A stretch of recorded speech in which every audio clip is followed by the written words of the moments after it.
or I'd have no problem getting rid of the SDR function entirely Hmm. because you know what we got paid on when we had to do everything? Deals closed. And you Yeah. know what having a meeting, the compensation was for that? Your base salary. That's Hmm. what your compensation was, your Hmm. salary. It's just part of what you had to do. It's part of the process. It's just a stepping stone along the way. Welcome back to the B2B Playbook, where we believe that great go-to-market is about people, not platforms. Nowhere is that belief tested more than in sales. For the last 2 decades, sales leaders have leaned on brute force outbound, more dials, more demos, more pipeline pressure, but that model is starting to collapse. Buyers trust it less, cold calls fall flat, and whole revenue systems stall before they even start. As a founder, advisor, and one of the top startup sales leaders in the US, Scott Leese has lived this reality. He's helped scale over 160 companies, guided 12 unicorns, and seen firsthand the scars that come from relying on outdated playbooks. Joining us, of course, today as well as Adem Manderovic, the creator of Closed Circuit Selling and CRO School. Adem, I think you agree that the old volume game is broken, and you like to go even deeper and say that this problem is systemic. Very excited to get into this conversation to unpack these scars of modern sales. Scott, thank you so much for joining us. I'm happy to be here. Good to hang out with you guys. And 12 unicorns, Scott, 160 companies. That's an impressive resume, that's for sure. Appreciate that. Yeah. So I'm always looking for a company that has the potential to become something special, whether it's a unicorn or an exit and what have you. And it's I think it's very important in my line of work to be able to point to, well, I've worked with these people before and look at this result, because nowadays it seems like every kid with 6 seconds of sales experience thinks they're qualified to be a sales consultant or a go-to-market specialist or whatever. So trying to lean on some of the success stories that I have to differentiate myself a little bit. And I think that's something we'll get into as well. Adem, thank you so much for joining us again today, too. Yeah, always pleasure to be here for these joint episodes. But I was going to say, and those that haven't got that 6 seconds as well, Scott. Yeah, that's right.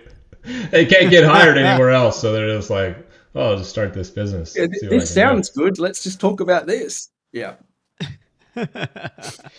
Scott, I want to jump right into it and kick off with you've said that most founders aren't really founders, they're hobbyists with a pitch deck. What do you mean by that? I mean, they're not really willing to go the entire mile. They're looking for a quick little money grab, or they just want to build cool product, and you know, they think that the sales and revenue will take care of itself if they build a good product. They don't want to develop people. They don't want to build a cool, supportive, nurturing kind of culture and seek a win or an outcome that benefits people other than their investors.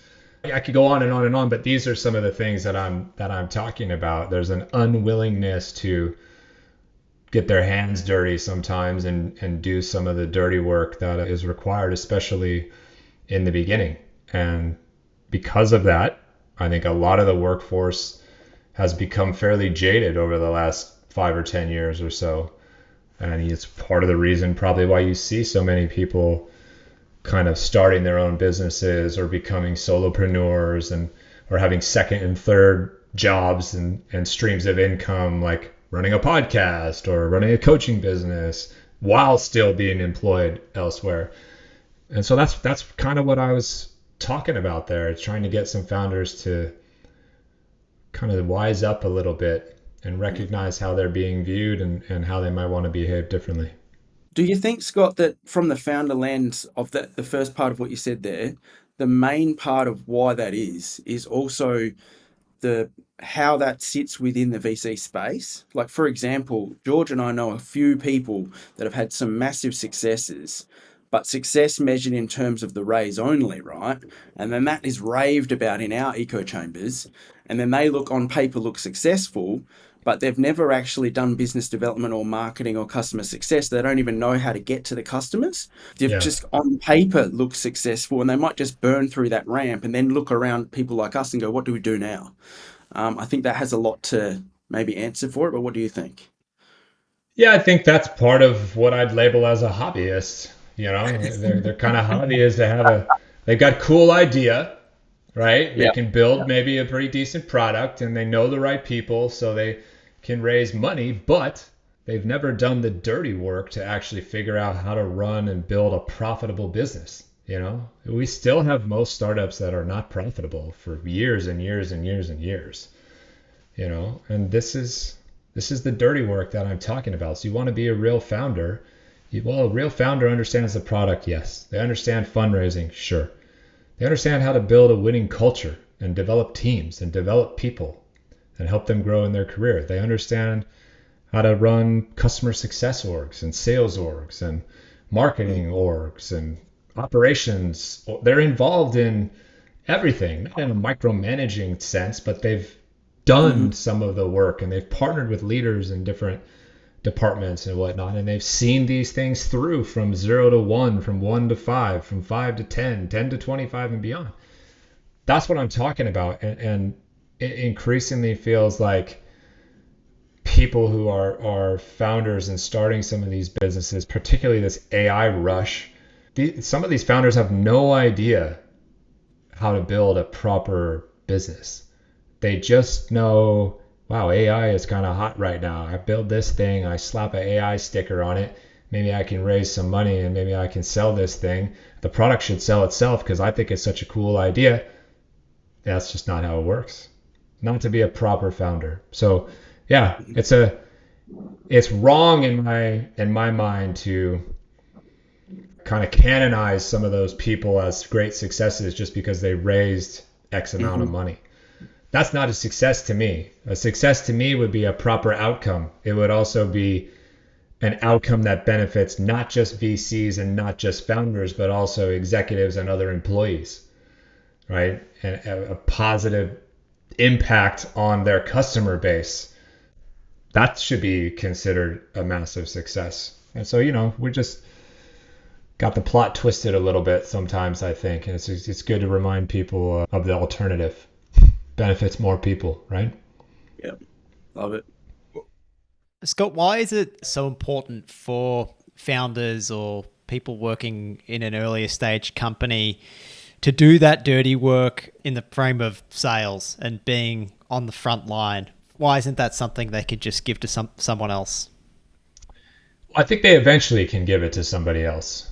You know, I'm not expecting some engineer person who's doesn't like sales, doesn't have the aptitude or the interest to full on be a salesperson and a great one forever. But I think it's really important that they do the work initially and at least give it a go.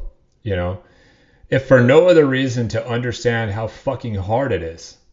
And so they can have more empathy for what their sales team is going through, right? So they hear firsthand the struggles that the prospects are relaying, the pains that they're dealing with, the pushback and the objections. You know, they hear firsthand, well, if you build this, that would be interesting. Or I don't care so much about this feature, but this other thing, if you did that, right? You can't hack or cheat your way through that phase. And if I'm a salesperson considering where to go in my next job, and I'm interviewing with two people, Adem and George, and George tells me, hey, I've been selling this thing myself. I'm not a salesperson, but I managed to build some pipeline and I've closed a few deals myself, and this is what the math looks like. My sales cycle is this. It takes about this many calls to get a hold of people, blah, blah, blah, blah, blah. Then I'm thinking to myself, okay, well, if this guy, George, can do it, who's not a salesperson, I should be able to do it. He's got some data behind it. I'm probably a better salesperson than him. I should be able to figure it out. And if I go talk to Adem, and Adem's like, no, I never did any of that. You know, I just think the product is amazing, man. You should be able to sell this thing like it's nothing, like a cold beer on a hot day. And I'm asking questions like, well, you know, did you do it? You know, what numbers did you see? What are your results? Like, no, you know, I've just been building the product. Which person am I going to trust more to go work for? Well, I'm going to trust the person who's tried, who's done it, who's got some results, even if the results are not spectacular. There's a certain level of respect that I now have, and to gut check my own performance against real data, right? And then I think that becomes a more attractive opportunity from a recruiting standpoint for somebody. So you got to understand what salespeople go through so you can have a better opportunity to set realistic goals for them. And you can relate to people better, so you have a recruiting advantage straight away. And number 3, you understand your customers and prospects a lot better, so you can then tailor what you do in product development a little more accurately. So 3 easy reasons, I think. I'm really interested in especially that third one, Scott, which I think not enough people talk about. And to be honest, as marketers, we always saw it more as our role of we're the ones who should be speaking to the market to get those insights to then feed back into product. But the reality is, in a lot of organizations, those conversations are gatekept, or the customers are gatekept, or prospects are gatekept by sales, and understandably in a lot of situations. And so the right salesperson, do you think you can equip them to have these really productive conversations so they're not just trying to sell every time they speak to someone, but they get enough information at the coalface to then feed back into product and feedback to marketing as that conduit between the market and then what the organization needs to do next? Well, I think what you've described is a proper salesperson. Anybody incapable of doing that is not a proper grade A salesperson. That's the difference. Our bar, I guess, is so low that we don't kind of demand that from everybody. So should they? Yes, they absolutely should be able to. If not them directly, the sales leader should at least be able to extract that information from the sales team. And that sales leader then becomes the conduit and the voice to direct the product team and the marketing team and so forth. Right? And if you as a marketer feel so gatekept from this information, I have a suggestion for you if you're open to it. How about you make a fucking sales call and see what it's like for yourself? How about you join sales on the calls? Like if you came to me, George, and you were like, hey, I really want to hear what customers' experiences are like and prospects' experiences are like, rather than just kind of guess and whatnot. Can I jump on your calls with you? I'd be like, yeah, dude, absolutely. Sit on the call. You don't have to say anything. Just sit there. Just listen, take notes. Right? I'd let you in every single time. Or have a couple calls. Take a couple demos. Take a couple inbound leads. Try to sell somebody at an event. Come to some of the sales training so you get your salesmanship and your skills upgraded a little bit. But most marketing people don't do that. Most marketing people, in my experience, will sit there and say, well, sales is gatekeeping this information from me, and passively sit around and wait for somebody else to try to fix that communication problem rather than fixing it themselves. And that's not how I believe it should operate at all. So I think sales can do a better job, of course, inviting you into the conversations and dragging you on ride-alongs. Absolutely, they should do that. I, as a sales leader, should do a better job of communicating what my team is running into and communicating that to the marketing person, to the CS team, to the product team, everybody. But you, as a marketer or a CS person or a product person, you also have the power to insert yourself into some of those conversations so you hear it firsthand. And I wish more people took the initiative to do that. I think George was being very strategic in how he asked you that question, because it led to obviously us talking about pillar 1 of closed circuit selling, which is validate and catalog the market.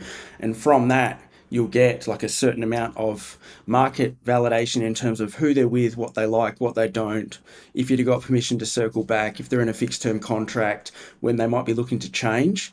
But also the second component of that, which is leading into product, because we have like templates inside of systems to do that, right? To bring marketing into the fold. And that gives George's team timing in terms of 3, 6, 9, 12 months. But the second component of that is product roadmap in 12 to 24 months. So they might say, Scott, we love what you're doing, but you need to be here and here for us to work together over there. And if you can do that, come back to us at these points, and that gives that to product. So that's the first pillar of what we talk about in closed circuit selling, which we train in CRO school to be cross-functional. The challenge we see, bro, is not everyone has the experience that you and I have where that's what a salesperson should be. So it thrilled me to no end that you said that.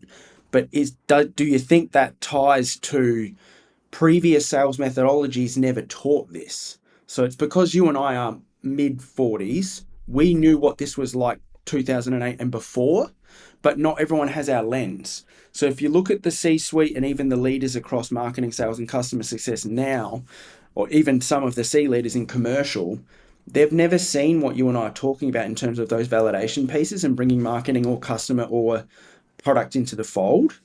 But is that because we know that in our eyes, and everyone we've interviewed has agreed, that kind of fell apart after predictable revenue, because that only became the measure in terms of measuring meetings, which forced shitty MQLs, and that caused commercial failures, right? But that also means the people that are younger than us have never seen what you've just described as a proper salesperson and what we believe. A lot to unpack there. Yeah. I guess, first of all, maybe to break that down, Scott, you and Adam have been around long enough to see the before, during, and maybe tail end of predictable revenue. That probably rewired for a lot of people how sales teams were built and gave it some structure. But do you think maybe did it hardwire some bad habits that are still around today? Well, yeah, of course it did. Just asked it that way. Sorry, man. Yeah, no, it's okay. When you are responsible for everything in a sales process, you end up learning everything. When you're responsible for one thing, you only learn one thing. That's it.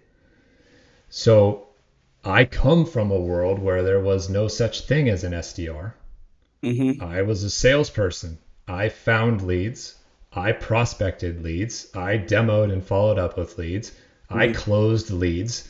There was no sales engineer even on the back end when I was selling. I had to know everything as well. And when you go through that boot camp, for lack of a better word, you are equipped. You have better business acumen. You know how to handle all these different scenarios. And so for the sake of efficiency or whatever, we blew that all to bits. And people brought in the predictable revenue model. And unfortunately, they applied it downstream. So it started at the top where you could make a case for big, huge enterprise deals. Well, that makes sense a little bit to silo some of these things out. The problem is everybody just heard predictable revenue, and it's like, now you got an SDR selling, prospecting for $500 a month accounts. It's like, what are we doing? That whole thing blew it apart. That's part of it. Then we ran into a decade plus period where everybody was kind of buying everything off each other, and this incestuous kind of startup selling to startups thing that just fueled everybody's valuations, and nobody cares about business efficiency and profitability and sort of the core metrics of industry, and just got all frothed up in like, oh wow, buy this and buy that. And it's like being a Zoom salesperson when COVID hit, right? It's like, how good do you have to be to sell virtual platform when that's the only way people can communicate and you can't leave your freaking house, right? So that started forming some bad habits. I think the number one complaint that salespeople have is they don't get enough coaching and training from their sales leader. So sales leaders got worse and lazier, and they didn't maybe grow up in a world like Adam and I did, where we learned everything. So they only learned part of the process. So they only could teach with accuracy part of the process. So you don't have the right amount of coaching going on. You don't have the right coaches in place. And then we made it even harder by everybody going remote. I'm a fan and proponent of remote work, but it is infinitely harder to coach people remotely than in person. So you have all these different things that kind of got stacked on top of each other, where now you're out there, and if you go spend time with salespeople, like Adam and I do, at least for sure, they are not as good as they used to be. That's fact. And I'm not talking about productivity levels necessarily. I'm talking about basics, basic stuff, how to prospect creatively, how to follow up the right way, how to have a business conversation, how to be able to articulate to somebody in product, this is what the customers are asking for. This is why they're asking for it. This is how many of my customers are asking for it. This is the market opportunity that those customers represent. How long would it take you to build that? How much would it cost for you to build that? And how does that build stack rank against all the other things in the product queue? Because I want this thing to get done, and how do I have that conversation? They don't know how to do that. Yeah. And that so all these things have compounded upon each other to be a problem. That's the whole reason that we turned these processes to be interlocking across the funnel to build Chief Revenue School, because I'd continually see that apart from people like yourself, Scott, no one had any idea what I was talking about. As you remember, people used to literally say that I was crazy by completely pushing against the model that was in front of us. And I'm like, hang on a minute. The people that are saying I'm crazy, that have never sold anything in their life. Yeah. I mean, I'm the same way. And this is how actually Adam and I first kind of met and connected, because I don't know if it was his posts or my posts, but, we'd write something and somebody would come at us and the other one would kind of chime in and be like, hold on, well, I agree with this guy over here. And Adam and I are like, are we the only people that, think this is not the right way? I mean, while that predictable revenue craze was happening, I was a SVP of sales at 3 different companies. Not one of them did I put a predictable revenue model in place. Not one of them did I hire SDRs. 2 of those companies sold for $100 million plus, and the other one is worth a couple $1 billion right now. And I had to fight VCs, board members, founders, outside influences, all chiming in saying, why aren't we doing this? Why aren't we doing that? And I'm over here going, hold on. Just out of curiosity, did I just take us from worth nothing to worth $1 billion in the last 2.5 years? Am I missing something? Right? Well, I resisted that in the same way. And people told me I was crazy and insane and da-da-da-da-da. And, a couple years ago, almost 2 years ago now, I started saying cold calling is in big trouble. And cold emailing is in big trouble. And they might not be dead yet, but they are dying out. And here's why. And everybody, same thing. You're an idiot. Blah, blah, blah, blah, blah. You're wrong. And everybody comes out and tries to attack. And look where we are now. Now, most people have the sentiment and agree that cold calling and cold emailing do not work as good as they used to. And we have to do things differently. So, this is why people, I think at least, people who went through the sales world when we did, where they had to do everything, we learned so much, self-reliant, don't need all these tools and systems. They're additive, perhaps. We don't need to hack our way and cheat code our way through things. We are more equipped to handle the constant evolution of the field than somebody who only learned one thing, who only jumped in 5 years ago, right? When COVID hits and they're selling Zoom technology or whatever. What are those people doing now? Well, they're struggling is what is happening. And the people who have been hiring them are struggling. So there's a foundational and fundamental reset that is happening once again. And the only sellers moving forward, I believe, that are going to be able to excel are people who understand how to make AI work for them. They understand the power of network and referrals, and they lean into that motion, and they get creative as hell with prospecting, and they start doing unscalable things like we had to do 25 years ago. Yes. and getting in front of people face to face in some way, shape, or form, right? Those three things are the things that are working right now. Mm-hmm. That's your chance if you're a salesperson moving forward. And if you ignore those things, you're going to be replaceable quickly. I love that you said that, man, because that is literally the foundations of what we build in the school. As you remember, right, I can't speak on behalf of you in terms of cold email, but we never did that in Australia because our population is smaller than Texas, man. So what we always learned was pushing people from other channels back to advertise where you'd like to have the live conversation. And if you'd already built a rapport with them over a couple of channels, that just becomes easier and easier. But that whole skill now seems to be like this new type of thing where Scott and I are going, hang on, man, this is what we did in 2003. All you do is push the people back to where you want to have the live conversation. They shouldn't be selling channels. So email for us was literally like, hey, Scott, reached you at a bad time on this cell phone number. Let me know if this is the best channel to have a conversation. Or, hey, couldn't get you on here, but I just saw you did this. Like, we didn't sell anything on email. That was literally just to go back to people you already had permission to speak to, right?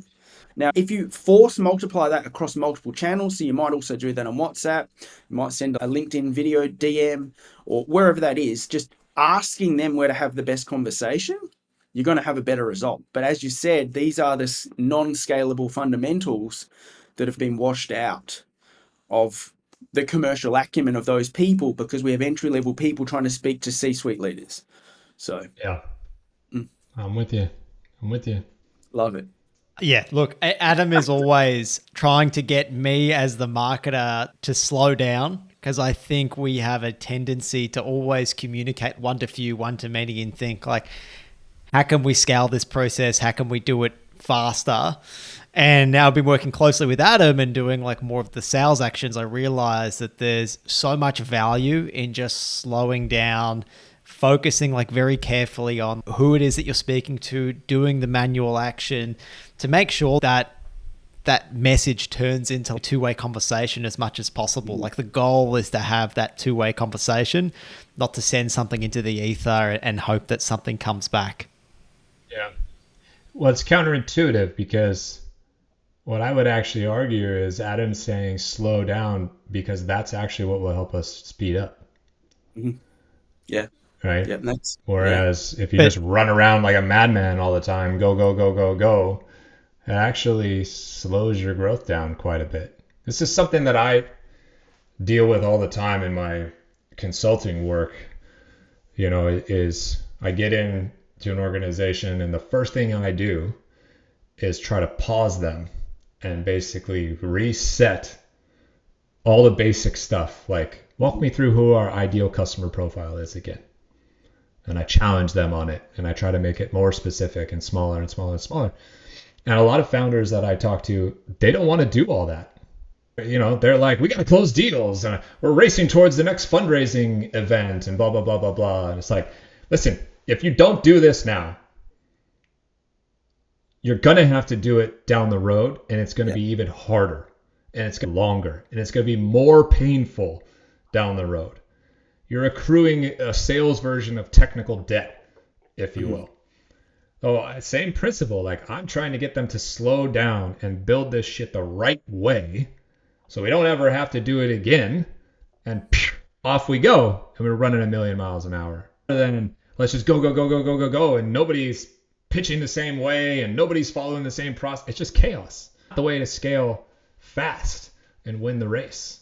It's counterintuitive for a lot of people. A lot comes down to how people end up being measured as well and incentivized, right? And changing those structures. Sure. A question I have is so many teams we speak to and come across, meetings booked is a huge measure for their team. And how do you balance that idea of being measured based on the number of meetings you're booked with actually performing the function of the old school or the real salesperson that you should, where you're actually collecting information from the market, acknowledging that not everyone is ready to buy from you right now, that not everyone wants to take a meeting, but that still should be an opportunity to collect that first-hand information and come back to them at the right time with the right thing on a timeline that works for them. How do you balance that when you have this constant push for measuring people based on like how many meetings they're booking? Or is that just a measurement that we need to throw out the window altogether? I'd love to throw it out altogether, frankly. I think it's terrible. You know, I mean, I could give easy examples like, George, you're the SDR. You set 30 meetings this month. So you know, some people are paying you maximum of your OTE. Well, what we didn't tell you is only 4 of those meetings actually showed up. This happens all the time. We're laughing, but like there are organizations everywhere that the SDR is getting paid to book meetings and those meetings don't show up. So I'd love to throw it out, or I'd love to change it so it's not meetings that get booked, it's meetings that actually got held, or it's not meetings that got held, it's actually deals that got closed. Or I'd have no problem getting rid of the SDR function entirely, because you know what we got paid on when we had to do everything? Deals closed. And you know what having a meeting, the compensation was for that? Your base salary. That's what your compensation was, your salary. It's just part of what you had to do. It's part of the process. It's just a stepping stone along the way. Incentives and alignment. Why is marketing getting paid on MQLs delivered or SQLs delivered? Why don't you have the same revenue goal as me, bro? Who cares who gets the credit? Why do we worry so much about attribution? Who cares? Yeah. We're on the same team, right? It's crazy. And to your point earlier, Scott, about sales needing to go and source their own pipeline as well, I'm sure you would have seen this too. All of a sudden, like a lot of that pressure shifted to marketing, which like became MQLs in terms of sourcing pipeline, but it's so top of funnel that it's useless, right? It's basically just information that you probably could have got from a contact database anyway, because it's someone who filled in an ebook. But because of predictable revenue and sales stopped like sourcing their own pipeline, it then became marketing's job to just keep getting those leads, feeding them to sales, but they're just so top of funnel, there's really no point in that activity anyway, which takes our time, resource, and budget away from doing things that we're really good at, which is building trust, making sure people know who we are and remember us, creating really good experiences, feeding information back to product. I'd love to know what your take is on that as someone who has been inside so many organizations. I agree with you 100%. The one part you left out is the friction that created. We no longer are on the same team actually at that point in time. And now we just play the blame game. Because I'm the sales guy and now I just sit around and wait for marketing to deliver all of my leads to me. And if I don't feel like I'm getting enough, I blame marketing. If I feel like I'm getting bad ones, I blame marketing. Right? And marketing sending a bunch of stuff and Scott's not closing them, marketing blames Scott. He must not be good. He's not following up fast enough. The amount of mental cycles and emotional work that companies do to solve these internal friction points is astounding. And it happens in damn near every company I can think of that is compensating marketing and sales for different goals and different parts of the funnel. So you just invited friction and tension into your executive team and all the way down into, you know, the individual kind of contributors and the entry level folks. Why would we do that? If we're on the same Aussie rules team, what do I care if Adem scores the goals or gets the points? I don't know the Aussie rules well enough, right? You make the tries. What do I care? My role is to play defense potentially. Like I played soccer my whole life. I was a center back, a defender. Okay. Nobody gave me shit afterwards if I didn't score. They weren't like, Scott, we're going to need you to increase the defense's contribution to goal scoring. What are you talking about, dude? That's not my job. Right? So why does this thing suddenly make sense in our environment, but not in a sporting kind of environment? Are we a team or are we not?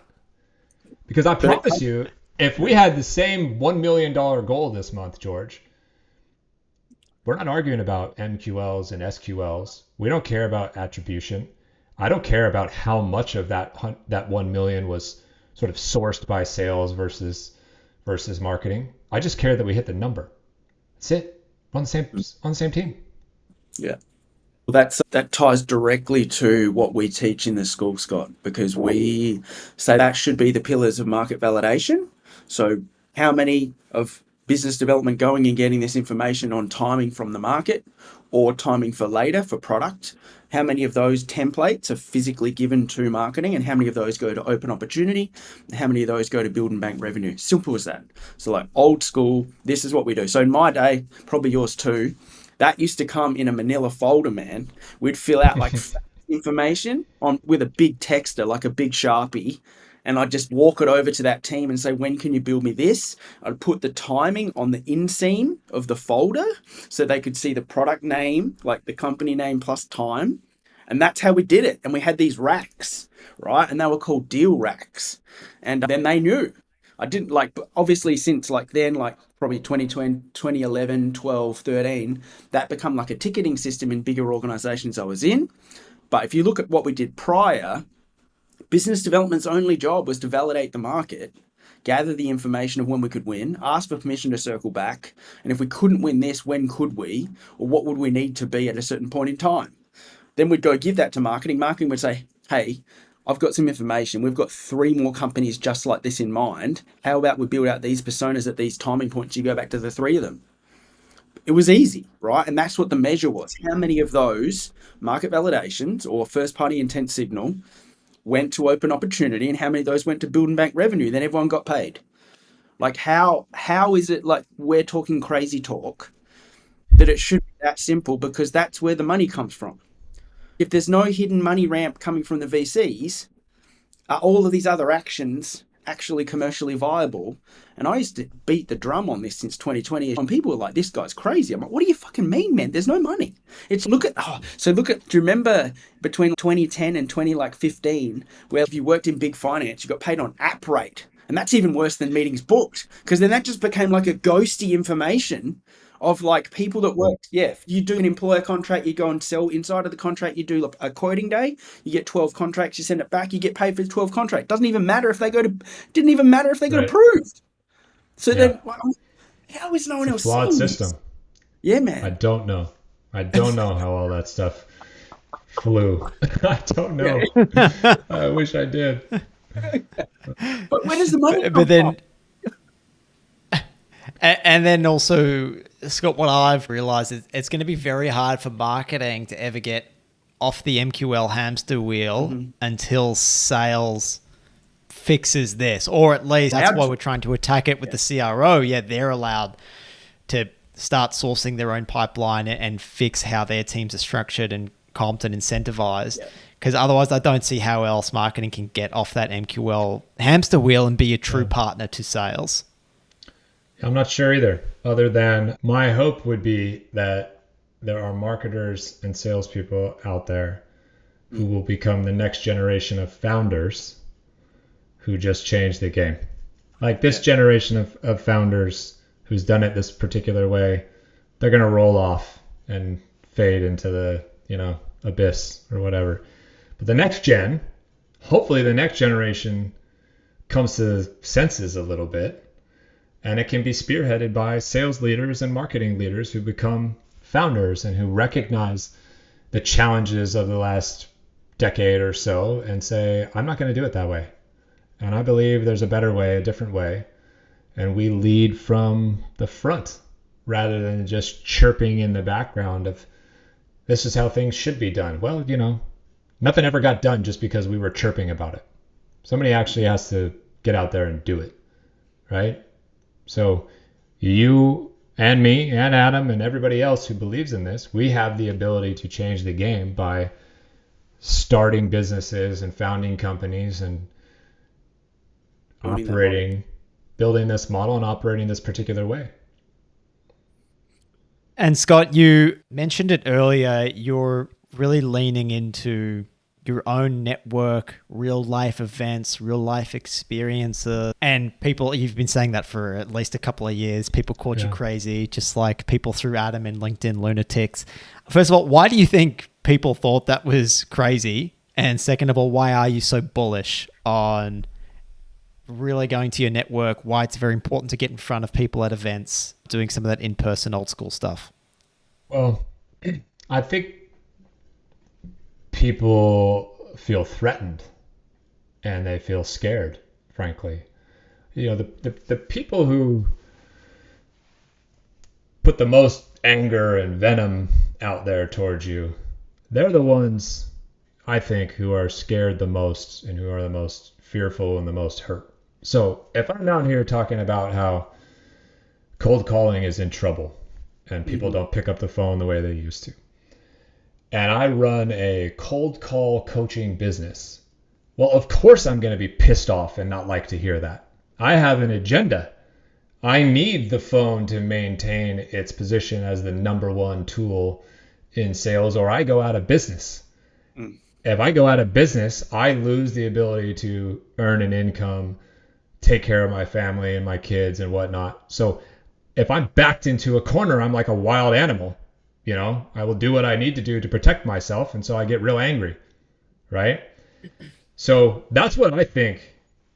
That's at least the story I tell myself with the people who get so pissed off is like, oh, there's a reason they're pissed off. It's not that they think I'm wrong necessarily. It's that they need me to be wrong. They want me to be wrong. And I'm over here going, by the way, this change makes my life harder because I have to reinvent myself all over again now as well. I don't have an agenda or a dog in this fight, right? You think I want cold calling to go away or emailing to go away? Not really. I would be less work for me if they just kept working. But I just call it like I see it, right? Why do I believe in it so much? Because I have data, number one. If I looked at my numbers of, okay, I made 100 calls today, 20 years ago, probably 50% of the people picked up the phone. If I make 100 calls today, the numbers will tell you 2 to 3% will pick up the phone.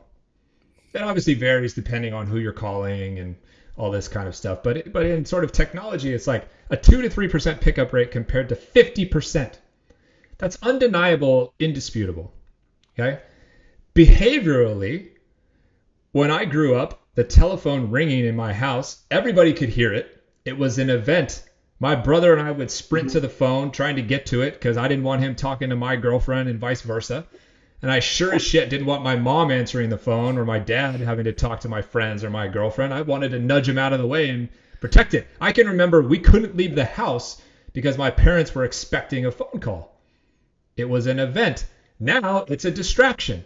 We are trained and conditioned that every single time our phone rings, it's a salesperson, it's spam, it's an unknown number. We have caller ID. We filter numbers out that go straight to voicemail if they're not programmed into our phone. Our ringer is off 24/7. If your ringer goes off in public, everybody looks at you like a pariah, like you're fucking up the ecosystem of humanity.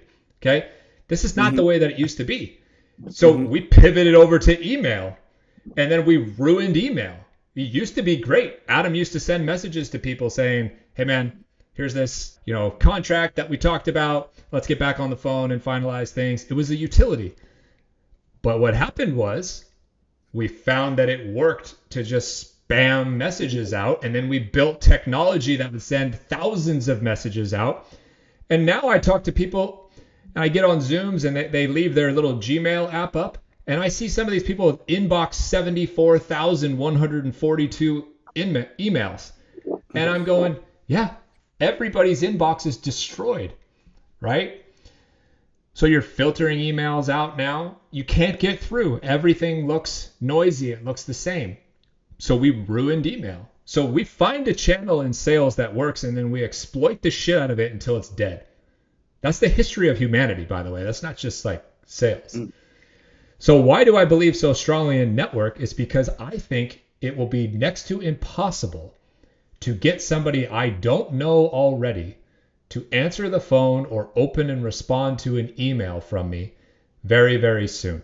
Especially because if we're not already there, we're about to be at a place where everybody who looks at an email, their first reaction is, oh, AI wrote that. George didn't write that. Scott didn't write that. Adem didn't write that. GPT wrote that. Even if it's not true. I mean, we are policing each other's grammar right now. Oh, you have an M dash in your post. That must be AI. Oh, you use this phrase. That must be AI. Oh, you use these emojis. That must be AI. Okay, so we're not going to trust it unless we already know the person. In order for me to open up opportunities, I need to know as many people as humanly possible, which means I need to have as big a digital network as possible. Because if I want to reach Adem, I got to go through you, George, in order to do so. I got to say, hey, George, you know this guy, Adem. I'm trying to get a hold of him. We solved this particular problem.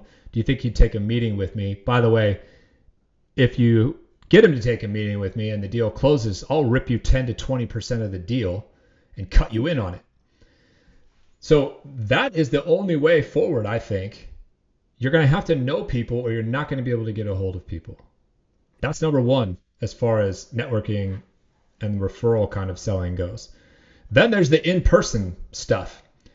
Because we've been working from home and been through the COVID trauma, and now we're going through the robot AI kind of experience and the existential crisis, we are going to crave human-to-human contact probably more than ever before. Okay, well, the only way to do that is to get back in front of people and do that old traveling salesman thing and actually show up to somebody's office and spend some time at lunch or golfing or whatever the hell you do.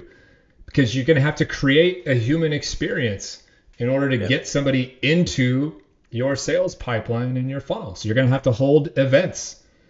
You're going to have to go to other people's events.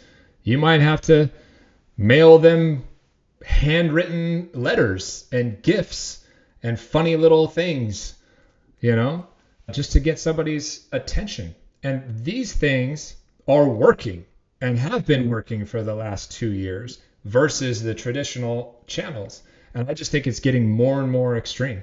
So that's a long-winded answer, but that's where I come to. And if you take it even farther out to the next generation, it will be even more extreme. Because my kids are 17 and 15 years old, and they do not talk on the phone at all. It is not a communication device for speaking to somebody. It's access to content. It's access to messaging apps. So you try to sit there and convince me that my 17-year-old, when he becomes 22, 23 years old, is going to go cold call strangers. These kids barely have any fucking social skills because even when they're around their friends, they just have their face in their phone all day long. They're not going to want those jobs even if they're around, and they're not going to look the same. So that's why I believe so strongly in this networking play, the in-person play, and getting back to extreme fundamentals and back to basics of selling in order to have success. Yeah, I love that. And Adem and I have been thinking similarly too. And you mentioned that your network digitally is still really important, Scott. And I think you made an important distinction there that it's really important because you can go through someone that you've already spoken to and get a referral into someone else versus just putting your content out into the ether, which I think is like still important and still really good. But more and more people are assuming that AI is playing a role in that. When I see Scott's videos on TikTok right now or LinkedIn, I can tell that is you. But in a couple of years from now, presumably the AI is going to be good enough to replicate like your exact setup. It's going to know all of your stories. And then will I trust you as much? Maybe yes, because you're Scott Leese and we've had this conversation and I know you. But if I didn't know you, why would I trust you? Yeah. Because I know that can be done by anyone. And so then you start to think, then what else is there other than seeing someone in person, literally touching them and knowing that you're real and having that conversation face to face? As part of some market research that Adem and I did, we sent probably 600-700 DMs to people on LinkedIn, video DMs, recorded every single one, tailored to them. We had several come back to us and accuse us of being AI because they thought it was so unbelievable that someone would bother sending a minute-long video DM to them. And if that's already happening, Scott, to your point, where does that leave us? Yeah. It's going to become more extreme. I don't know. I don't know the answer, but I, like you, look into the future and see that happening as well. You know, I was very late to the game on video. I only really started this year, but I'm starting to have some good success with it. But I'm aware that 6 months from now, a year from now, 2 years from now, people will look at the video and not know if I'm me or if it's AI. The same way if I write a post right now from scratch, somebody will be like, oh, that's AI.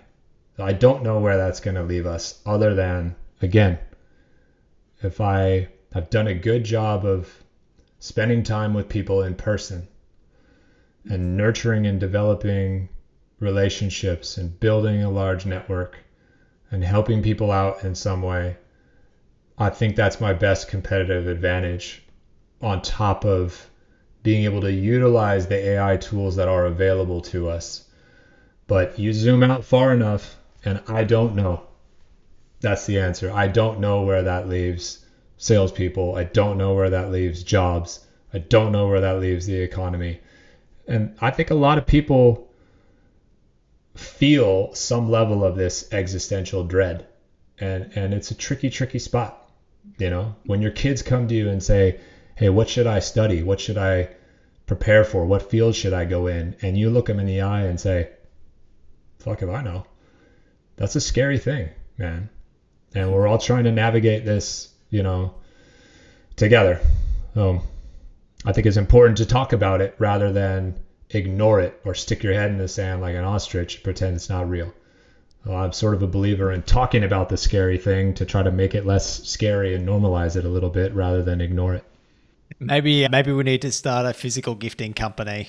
Adam, maybe that's what needs to happen here, or invest in some of the postal networks, because if humanity has a pattern of finding any new channel any channel that's not as saturated and saturating the hell out of it, it sounds like that might be next. There will be a new channel. We just might not know what it is yet.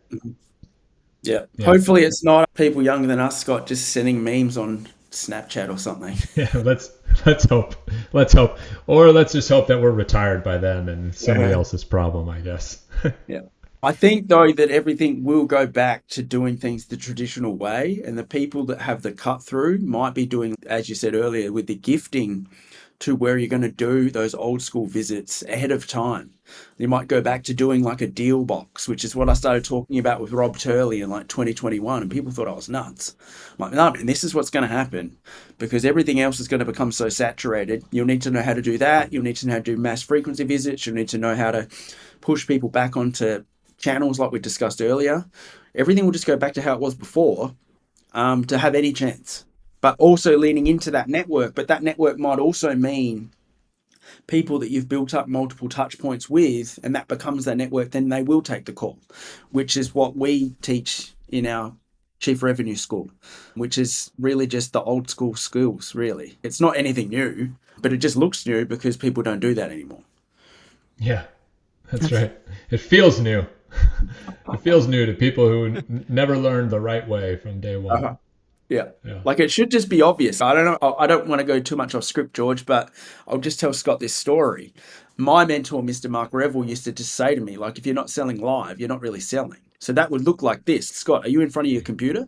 I just got that back from pricing. This looks sexy as. Have you got time for us to go through it? Wait for you to say, yeah, I'm just there. Send them the PDF. You'd go through it live. You'd know, like you wouldn't just send and forget, which is what people do now, or send and forget. I'd stay on the phone with people. Man. I used to have to fax. Do you remember the fax machine? I used to have to fax over a contract, and you'd have poor salespeople who would say, hey, okay, I'm going to fax you over this contract. I'll call you later, and they'd hang up.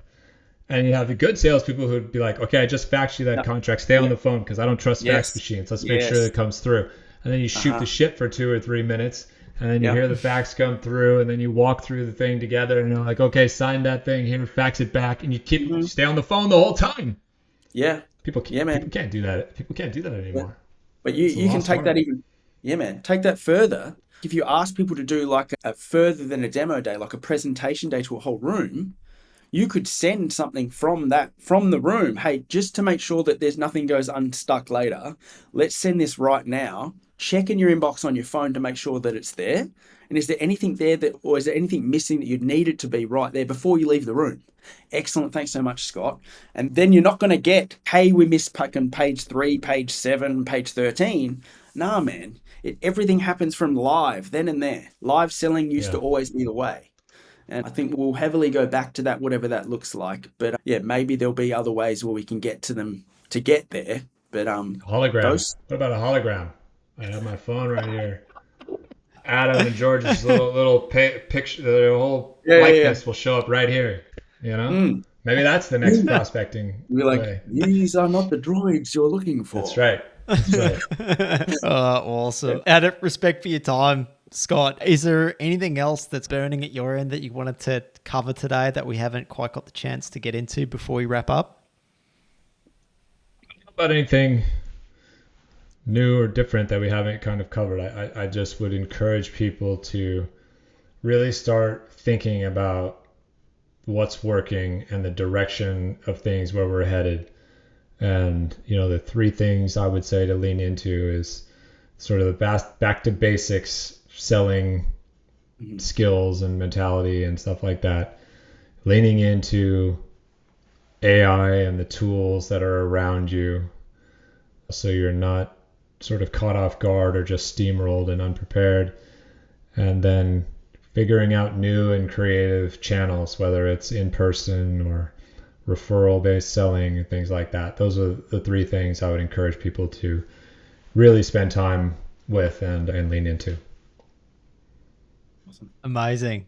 Thank you so much, Scott. Thank you. For all those listening, make sure you follow Scott Leese, available on LinkedIn, killing it on Instagram, and growing rapidly on TikTok as well. I'm a follower of yours there. You pump out great content all the time, Appreciate Scott. that. So please Thank keep you. doing it.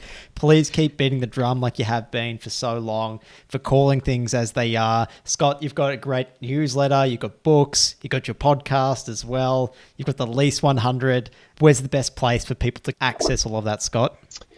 You can go to scottleaseconsulting.com, and that kind of should open up everything that's out there. But the best way to get a response from me is actually just good old DM on LinkedIn. I'm one of the rare people that actually responds to every single message that I get that is not spammy or junk. So if anybody wants to chat or has a question for me, I will reply to you. It will not be a bot. It will not be automated. It will be me manually typing a response.